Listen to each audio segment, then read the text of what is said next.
নুরাইন, জি মা। তুমি কি করছো ওখানে? আমি লাউ পাতা নাড়ছি। আমাদের লাউ বাগানটা তো সুন্দর হয়েছে। হ্যাঁ, ওই যে ওইদিকে লাউ লাউ ধরছে, দেখছো? ছোট ছোট লাউ ধরেছে। হ্যাঁ, যে ওখানে একটা বড় লাউ।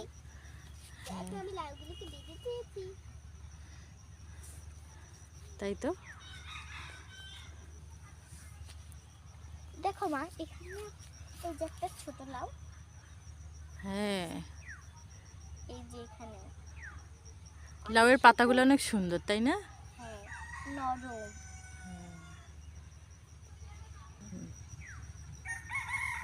মা, লাউ খাওয়া কি সুন্নত? নবীজি মা, লাউ খাওয়া কি সুন্নত? নবীজির এই খাবারটা কি পছন্দ ছিল? লাউ। হ্যাঁ, নবীজির অনেক পছন্দ।